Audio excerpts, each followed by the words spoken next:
Hello my YouTube viewers, आज की इस वीडियो में हम डिस्कस करने वाले हैं कि रूमेटॉइड अर्थराइटिस की डायग्नोसिस तक आप कैसे पहुंच सकते हैं, उसके क्लिनिकल फीचर्स क्या क्या होते हैं और कौन कौन से ऐसे टेस्ट हैं जिससे हम कंफर्म कर सकते हैं कि आपको रूमेटॉइड अर्थराइटिस की बीमारी है। अगर आपको किसी भी तरह की अर्थराइटिस है तो joint pain one of the most common symptoms है। किसी भी तरह की बीमारी होगी, किसी भी तरह की अर्थराइटिस होगी आपकी बॉडी में, तो आपको जॉइंट पेन यूजुअली मिलता ही है। बट जॉइंट पेन एक बहुत ही ओवरलैपिंग सिम्टम है। बहुत सी ऐसी बीमारियां हैं जैसे कि SLE है, उसमें भी आपको जॉइंट पेन मिलता है। रूमेटॉइड अर्थराइटिस में जॉइंट पेन बहुत कॉमन है। जुवेनाइल अर्थराइटिस में भी बहुत कॉमन है, जो कि यंगर पेशेंट्स में पाया जाता है। इसके अलावा एंकाइलोजिंग स्पॉन्डिलाइटिस भी एक बीमारी है जिसमें भी जॉइंट पेन होता है। ऑस्टियोआर्थराइटिस में भी बहुत कॉमन है जॉइंट पेन। तो ये सारी बीमारियों में जॉइंट पेन एक बहुत ही कॉमन सिम्टम है और ये बहुत ही ओवरलैपिंग सिम्टम है। तो बेस्ड ऑन क्लिनिकल फीचर्स और लैब वर्क्स हम ये डिस्कस करेंगे कि रूमेटॉइड अर्थराइटिस की एग्जैक्ट डायग्नोसिस तक हम कैसे पहुंच सकते हैं। तो सबसे पहले अगर हम बात करें रूमेटॉइड अर्थराइटिस की, तो ये एक तरह की इन्फ्लेमेटरी कंडीशन है और एक ऑटो इम्यून कंडीशन है। ऑटो इम्यून कंडीशन का सिंपल मतलब ये होता है कि आपका जो अपना इम्यून सिस्टम है, आपके अपनी जो इम्यूनिटी के जो सेल्स हैं, वही आपकी बॉडी के अगेंस्ट हो गए हैं, आपकी बॉडी के खिलाफ हो गए हैं और वही आपकी बॉडी को डैमेज करना शुरू कर देते हैं। नॉर्मली आपके इम्यून सिस्टम का काम होता है आपकी बॉडी को प्रोटेक्ट करना, आपकी बॉडी को बीमारियों से बचाना, और इम्यून सेल्स आपकी बॉडी को प्रोटेक्शन प्रोवाइड करते हैं। बट यहाँ पे क्या होता है, depending on certain biochemical pathways, आपकी बॉडी की जो खुद की इम्यून सेल्स हैं जिनका काम प्रोटेक्ट करना होता है, वो आपकी बॉडी के अगेंस्ट जाने लगते हैं और आपकी बॉडी के सेल्स को, टिश्यूज को डैमेज करना शुरू कर देते हैं। और यहाँ पे जो मोस्ट कॉमन डैमेज होता है वो ज्वाइंट्स में होता है। आपकी जो ज्वाइंट्स के बीच में जो कार्टिलेज होती है उसमें ये डैमेज शुरू हो जाता है। और इस तरह से ये ऑटो इम्यून इन्फ्लेमेटरी कंडीशन है जिसमें आपकी जो ज्वाइंट्स हैं उसमें डिस्ट्रक्शन शुरू हो जाता है, आपकी जो ज्वाइंट्स हैं उसमें पूरी तरह से डैमेज शुरू हो जाता है। और ऐसा होता क्यों है? बिकॉज कुछ इन्फ्लेमेटरी मीडिएटर्स होते हैं जैसे कि interleukin 1, interleukin 6 and TNF alpha, जिसको हम ट्यूमर नेक्रोसिस फैक्टर अल्फा कहते हैं। तो स्पेशली ये तीनों इन्फ्लेमेटरी मीडिएटर्स हैं जो सर्टेन बायोकेमिकल पाथवेज के थ्रू आपकी बॉडी में एक्टिवेट हो जाते हैं और ये आपकी ज्वाइंट्स में डिस्ट्रक्शन शुरू कर देते हैं और आपकी ज्वाइंट्स को डैमेज करना शुरू कर देते हैं, जिसकी वजह से आपकी ज्वाइंट्स में स्वेलिंग होने लगती है, पेन होने लगता है, आपकी जो बॉडी में जो रेंज ऑफ मूवमेंट्स हैं, जो ज्वाइंट्स की मोबिलिटी है, उसमें कमी आ जाती है। और ऐसा होता क्यों है? कुछ एनवायरमेंटल फैक्टर्स भी हो सकते हैं या डाइटरी फैक्टर्स भी हो सकते हैं या कुछ जेनेटिक कॉजेज भी हो सकते हैं, बट एग्जैक्ट कॉज जो है वो अभी स्टिल अननोन है। बट मोस्ट इंपॉर्टेंट चीज ये है कि आपकी ज्वाइंट्स में डिस्ट्रक्शन होना शुरू हो जाता है। और अब हम बात करने वाले हैं रूमेटॉइड अर्थराइटिस के डायग्नोस्टिक क्राइटेरिया के बारे में। रूमेटॉइड अर्थराइटिस के पेशेंट में मिलते हैं, बिकॉज डायग्नोसिस तक पहुंचने के लिए हमें इसका जो क्लिनिकल फीचर्स है वो जानना जरूरी है। और इसके 6 इंपॉर्टेंट पॉइंट्स हैं और इन 6 पॉइंट्स में अगर 4 आपको मिलते हैं तो ये कंफर्म हो जाता है कि आपको रूमेटॉइड अर्थराइटिस की बीमारी है और उसी हिसाब से आपको आगे प्रोसीड करना चाहिए और अपने डॉक्टर को कंसल्ट करके प्रॉपर ट्रीटमेंट ले लेना चाहिए। तो सबसे पहला और सबसे इंपॉर्टेंट क्राइटेरिया है मॉर्निंग स्टिफनेस। मॉर्निंग स्टिफनेस का मतलब ये होता है कि जब आप सो के उठते हैं तो आपकी बॉडी जो है बहुत स्टिफ रहती है, बहुत ही अकड़ी रहती है, आपके ज्वाइंट्स जो हैं बहुत ही स्टिफ रहते हैं, आपको मूवमेंट करने में बहुत ज्यादा प्रॉब्लम होती है। आप अगर झुकना चाहते हैं तो आप झुक नहीं पाते हैं, या बिस्तर से उठ के थोड़ा बहुत चलना फिरना चाहते हैं तो आप चल फिर नहीं पाते हैं, या आप किचन में कुछ काम करना चाहते हैं या सब्जी काटना है या आपको कुछ और भी चीजें करनी है तो वो काम करने में आपको बहुत ज्यादा तकलीफ होती है, बिकॉज आपकी जो ज्वाइंट्स है बहुत ज्यादा स्टिफ हो गई है, अंदर जो मूवमेंट है उसमें कमी आ गई है और आपकी बॉडी बिल्कुल अकड़ी रहती है, आपको कुछ करने का मन नहीं करता। और ये जो मॉर्निंग स्टिफनेस है वो 1 घंटे से ज्यादा रहनी चाहिए, और अगर ये मॉर्निंग स्टिफनेस 1 घंटे से कम रहती है तो हम उसको कंसिडर नहीं करते हैं। इसका 1 घंटे से ऊपर रहना जरूरी है और ये सिम्टम आपको 6 हफ्ते तक प्रेजेंट होना चाहिए। अगर आपको सिर्फ 1 हफ्ते के लिए मॉर्निंग स्टिफनेस हो रही है या 2 हफ्ते या 3 हफ्ते के लिए मॉर्निंग स्टिफनेस हो रही है तो ये रूमेटॉइड अर्थराइटिस का सिम्टम नहीं है। दूसरा इंपॉर्टेंट क्राइटेरिया है कि आपकी बॉडी के कोई भी 3 मेजर ज्वाइंट्स, उसमें इन्फ्लेमेशन, उसमें स्वेलिंग या उसमें पेन होना चाहिए, वो भी 6 हफ्ते से ज्यादा के लिए। ये आपकी शोल्डर ज्वाइंट भी हो सकती है, आपकी नी ज्वाइंट हो सकती है, एंकल ज्वाइंट हो सकती है, रिस्ट ज्वाइंट हो सकती है। इनमें से कोई भी 3 ज्वाइंट्स इन्वॉल्व होनी चाहिए, उसमें पेन होना चाहिए, स्वेलिंग होनी चाहिए, इन्फ्लेमेशन होनी चाहिए, रेडनेस भी हो सकती है, और ये 6 हफ्ते से ज्यादा के लिए प्रेजेंट होना चाहिए। तीसरा इंपॉर्टेंट क्राइटेरिया ये है कि जो ज्वाइंट में जो इन्वॉल्वमेंट है वो सिमेट्रिकल होना चाहिए। और यूजुअली जो रूमेटॉइड अर्थराइटिस में जो ज्वाइंट्स का इन्वॉल्वमेंट होता है सिमेट्रिकल होता है। सिमेट्रिकल का मतलब ये कि अगर आपके राइट हैंड के रिस्ट ज्वाइंट में इन्फ्लेमेशन है या पेन है या स्वेलिंग है तो आपके लेफ्ट हैंड के रिस्ट में भी पेन होगी, स्वेलिंग होगी, इन्फ्लेमेशन होगी। अगर आपके राइट नी में प्रॉब्लम है, राइट नी में स्वेलिंग हो रही है, इन्फ्लेमेशन हो रही है, दर्द हो रहा है, तो आपके लेफ्ट नी में भी सेम तरह की प्रॉब्लम होगी, same inflammation, swelling, redness present होगी। तो ये सिमेट्रिकल इन्वॉल्वमेंट होता है, आपकी बॉडी के दोनों तरफ होता है। चौथा इंपॉर्टेंट क्राइटेरिया है कि आपकी जो रिस्ट ज्वाइंट में इन्फ्लेमेशन हो सकती है, स्वेलिंग हो सकती है, रेडनेस हो सकती है, पेन हो सकता है। इसके अलावा आपकी जो मेटाकार्पोफैलेंजियल ज्वाइंट्स हैं, मतलब कि ये ज्वाइंट्स जो आप देख सकते हैं,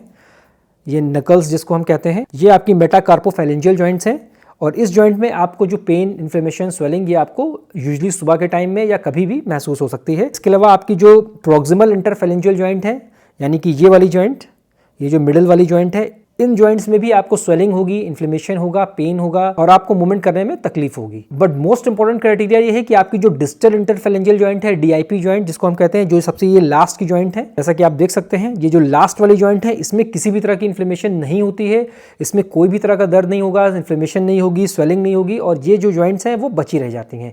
और ये एक बहुत ही इंपॉर्टेंट क्राइटेरिया है रूमेटॉइड आर्थराइटिस को रूल आउट करने का। मतलब कि अगर आपकी इस लास्ट वाली जॉइंट में, डिस्टल इंटरफेरेंजियल जॉइंट्स में पेन हो रहा है, स्वेलिंग हो रही है या ये जॉइंट्स इन्वॉल्व है, तो आपको रूमेटॉइड आर्थराइटिस नहीं है। इसके अलावा आपका जो RA या RF फैक्टर है, जिसको हम रूमेटॉइड आर्थराइटिस फैक्टर कहते हैं, वो बढ़ा होगा, ये भी एक इंपॉर्टेंट क्राइटेरिया है, ये 5वां क्राइटेरिया है। और एंटी CCP जो है, ये टेस्ट भी आपको पॉजिटिव मिलेगा। तो रूमेटॉइड आर्थराइटिस या फिर एंटी CCP अगर आपको पॉजिटिव है तो आपको रूमेटॉइड आर्थराइटिस है, और ये बहुत ही इंपॉर्टेंट क्राइटेरिया है और ये 5वां क्राइटेरिया है। सबसे लास्ट में 6th इंपॉर्टेंट क्राइटेरिया ये है कि आपका ESR जो है वो बढ़ा होगा और आपका जो CRP है, C रिएक्टिव प्रोटीन है, वो भी बढ़ा होगा। इन 6 में से कोई भी 4 पॉइंट्स, अगर आपको कोई 4 सिम्टम्स, कोई भी 4 पॉइंट्स फुलफिल हो रहे हैं तो आपको कंफर्म हो जाता है कि आपको रूमेटॉइड आर्थराइटिस की बीमारी है और फौरन ही आपको अपने ऑर्थोपेडिशियन को कंसल्ट करके या अपने रूमेटोलॉजिस्ट को कंसल्ट करके प्रॉपर ट्रीटमेंट ले लेने की जरूरत है। इसके अलावा कुछ और भी सिम्टम्स मिल सकते हैं, जैसे कि रूमेटॉइड नोडुल्स मिल सकते हैं जो कि स्किन लीजन्स होते हैं, यूजुअली जो एल्बो पे है या आर्म्स पे मिलते हैं, वो स्किन के लीजन्स होते हैं। आपको बड़े बड़े नोडुल्स मिलेंगे आपकी स्किन पे, गुठलियों की तरह आपकी स्किन में कुछ लीजन्स मिलेंगे, तो ये रूमेटॉइड नोडुल्स उसको हम कहते हैं। इसके अलावा आपकी जो पाम्स में, आपके हाथों की हथेली में दर्द होगा, उसको हम टेनोसाइनोवाइटिस कहते हैं। ओवरऑल आपकी बॉडी में आपको लिमिटेड रेंज ऑफ मूवमेंट मिलेगी, आप कुछ भी करना चाहेंगे, झुकना चाहेंगे या कुछ चीज को पकड़ना चाहेंगे, उठाना चाहेंगे, और आपके हाथों की और पैरों की जो रेंज ऑफ मूवमेंट्स है वो कम हो जाएगी। आपकी कंप्लीट बॉडी की जो मोबिलिटी है, जो फ्लेक्सिबिलिटी है आपकी बॉडी की, वो काफी कम हो जाएगी इस बीमारी में। और इसके अलावा सर्वाइकल जॉइंट्स हैं, आपको सर्वाइकल जॉइंट भी इन्वॉल्व हो सकती है। आपकी जो नेक में जॉइंट्स हैं उसमें डिस्प्लेसमेंट भी हो सकता है, आपकी जो स्पाइनल कॉर्ड है उसमें कंप्रेशन भी हो सकता है, कोई नस जो है उस पर भी प्रेशर बन सकता है, उसकी वजह से आपको जो है सर्वाइकल स्पॉन्डिलाइटिस भी हो जाता है और आपको जो अपर बैक में और गले में दर्द भी महसूस हो सकता है। तो ये सारे सिम्टम्स हैं रूमेटॉइड आर्थराइटिस के। अब हम बात करते हैं लैब वर्क्स की। तो जैसा कि मैंने पहले बताया कि CRP जो है वो बढ़ा होता है यूजुअली रूमेटॉइड आर्थराइटिस में, ESR भी आपका बढ़ा होता है और ये डिजीज की सीवियरिटी से भी कोरिलेट करता है। मतलब कि अगर आपका ESR और CRP बहुत ज्यादा हाई है, 60, 70, 80, 90 जा रहा है, तो आपकी उतनी ही ज्यादा सीवियर बीमारी है, उतनी ही ज्यादा सीवियर इन्फ्लेमेशन आपकी बॉडी में हो रही है और आपकी जॉइंट्स में डैमेज और ज्यादा हो रहा है। तो इससे हमें ये भी पता चल जाता है कि जो रूमेटॉइड आर्थराइटिस की बीमारी की जो सीवियरिटी है वो बहुत ज्यादा है और बहुत ज्यादा डिस्ट्रक्शन हमारी जॉइंट में इस वक्त हो रहा है। और अगर इसकी वैल्यू कम है तो मतलब कि सीवियरिटी जो है बीमारी की वो थोड़ी कम है और डैमेज थोड़ा कम हो रहा है। और अगर आप रूमेटॉइड आर्थराइटिस का ट्रीटमेंट लेते हैं, जो दवाएं हैं इसके लिए जो चलती हैं वो अगर आप खाते हैं, तो उसके बाद भी आप ये टेस्ट करा के ये चेक कर सकते हैं कि आपका जो ESR लेवल है और CRP लेवल है वो पहले के मुकाबले कम हो गया है या नहीं। और अगर ये कम हो गया है तो इसका मतलब कि आपका जो ट्रीटमेंट है वो सक्सेसफुल है और आपकी जो दवा चल रही है वो बिल्कुल सही काम कर रही है। तो ESR और CRP से हमें इसका अंदाजा भी हो जाता है। दूसरा इंपॉर्टेंट चीज है जो डायग्नोस्टिक टेस्ट है उसका, वो एंटी CCP है। एंटी CCP अगर आपका पॉजिटिव है तो ये